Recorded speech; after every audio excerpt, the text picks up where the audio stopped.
Anyone who's familiar with the writing that I used to do on Egypt will know that I was never particularly supportive of protests, but I don't advocate or oppose any tactics universally, but I endorse or reject tactics based entirely on their strategic value in any given situation, in a particular situation.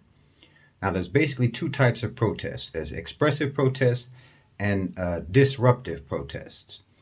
At that time, the protests in Egypt were mostly expressive protests. They simply voiced opposition to the coup and to the regime of Abdel Fattah al-Sisi. But Sisi wasn't the president of Egypt by popular mandate, so public opinion didn't really matter that much.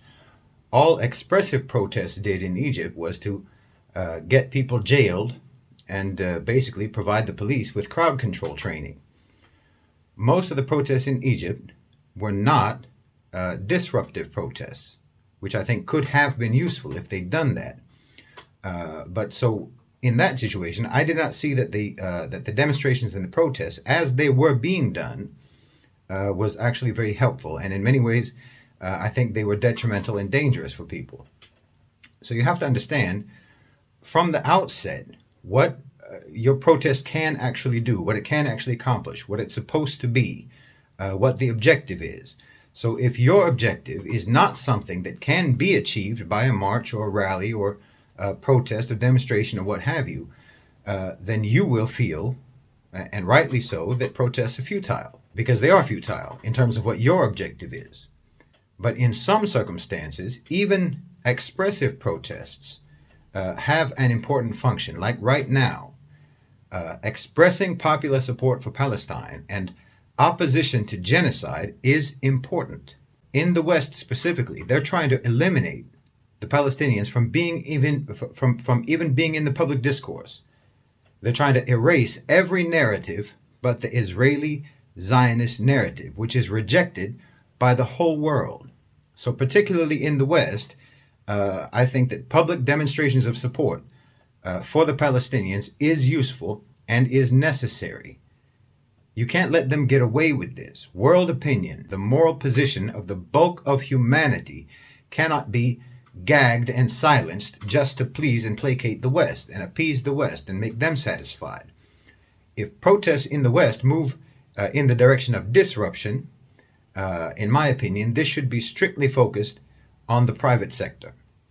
And disruption of the private sector through protest should always be preceded by communication with this or that company to let them know and to offer them the opportunity to take a positive position on Palestine. Approach them saying, either your stated public stance or your silence on the Palestinian issue has created a very bad image of your company, and we want to help you change that. You need to publicly condemn Israel's war crimes in Gaza. You need to support a ceasefire and de-escalation and support the legitimate rights of the Palestinians unequivocally. Otherwise, you can expect backlash from your customers and from the public at large. And nobody wants to see that happen.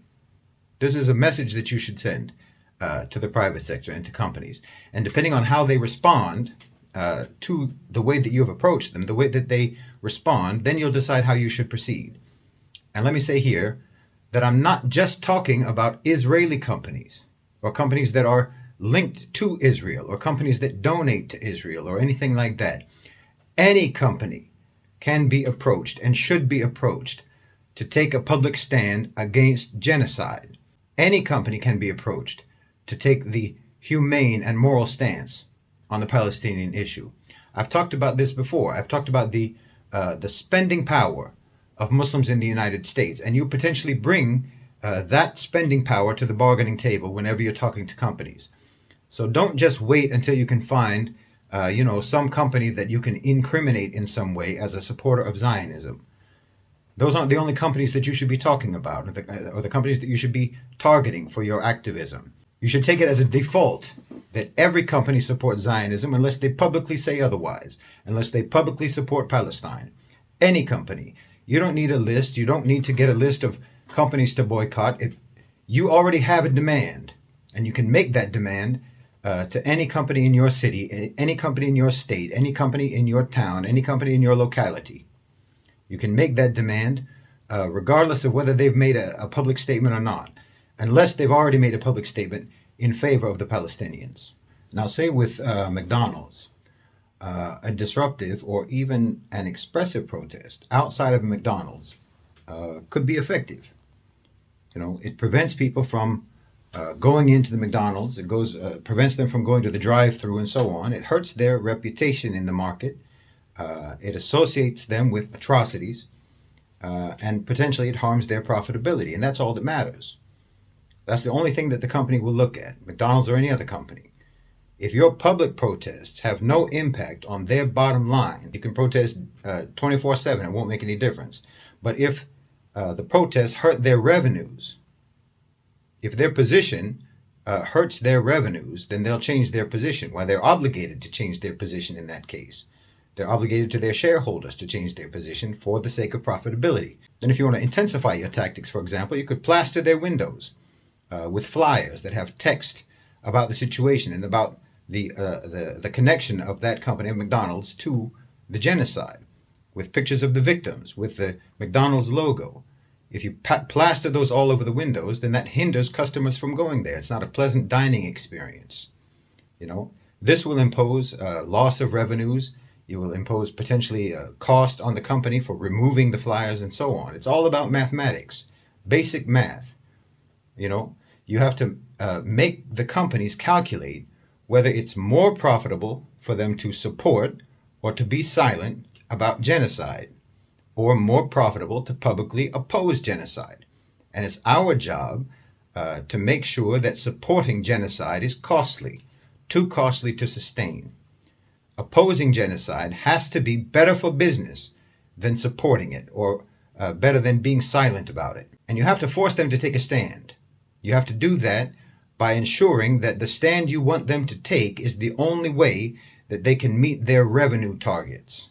So again, disruption has to be preceded and should be thoroughly accompanied by communication with the company, because disruption is nothing but a form of negotiation. It's a negotiating tactic.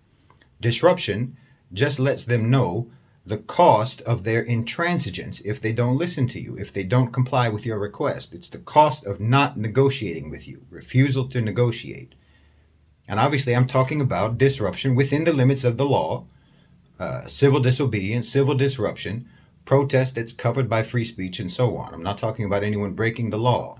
Both expressive and disruptive protests could also be obviously effective in the global south as well, particularly if they're directed towards the private sector, towards especially Western companies, because the global south is where most of these companies are looking to increase their market share. So public opinion matters, as long as that public opinion is also reflected in their consumer choices, in their spending choices, because that's, again, the only thing that companies will actually pay attention to. I mean, for the global south, you really should be shunning Western companies anyway, as much as possible, and trying to do all of your business with local companies. But in the context of the Palestinian issue, it is useful to have those Western companies around, just so that you can influence them through protest and consumer activism to get them to take the right stance. And again, let me say this again. I don't care if a company does or does not already have an existing connection to Israel. Any company and every company should be approached to take a positive stance, a moral stance. And any company and every company that refuses to do that, why, it should be protested, expressively and disruptively, until they take the right position. Like I've said before, you need to let the whole business community know. If I don't see a Palestinian flag in your window, if I haven't seen or heard you taking a positive stance, then I'm not entering your shop, I'm not entering your store, and I'm not doing business with your company. Simple. Very simple. And furthermore, the public has it in their power to make sure that nobody does business with you. And they can do that by disruptive protest and even by expressive protest. So approach them first, Approach the company first, email them, write to them, call them, arrange to meet with their CEO or their executives and so on, and request them to make a public expression of support for the Palestinians. And then take it from there, depending on their response. But don't let there be any doubt in their minds when their revenues go down, or when they're being protested, or when their stock prices fall, when they lose subscriptions to whatever service they offer, and when they lose their customers. Don't let there be any doubt in their mind why that's happening. And let them know the whole time that there's a very easy way for them to get it all back. And that is quite simply to do the moral thing, to do the right thing. And when they do the moral thing, when they do the right thing, they will be rewarded by the market, because the market is you. And I think this is crucial to understand. Expressive protests serve the necessary function today in the West of keeping the Palestinian side in public discourse. But that's almost their only function. It's a good function, it's an important function, but that's almost the only function. And companies will not care about that.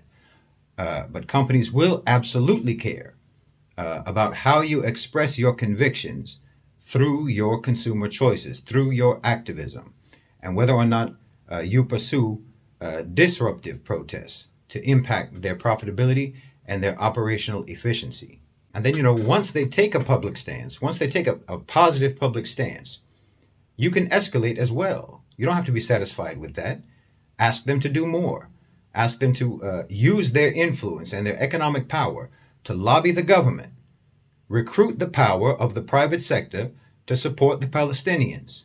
I mean, if you're a mosque or an Islamic center in the U.S. or the U.K. or anywhere in the West, you should have a committee that's working on this. You should, survey everyone who comes to your masjid, everyone in the Jama'ah, and ask them to list all of the companies and all of the shops that they go to the most, that they frequent the most, and then organize your people according to that list and start approaching those companies. Get everyone to write to them, everyone in the Jama'ah, everyone who comes to that masjid. Write to them, tweet them, tag them in posts. I mean, you start with relatively low intensity negotiating, and then you can intensify as needed. Intensify to boycotts, intensify to protests, expressive protests, and then if necessary, you can intensify to disruptive protests and so on. Plan it out, all of the steps that you will have to successfully proceed through if they don't respond. So depending upon their response, you have all of your steps already ready. I suggest being as targeted as possible. Go one at a time.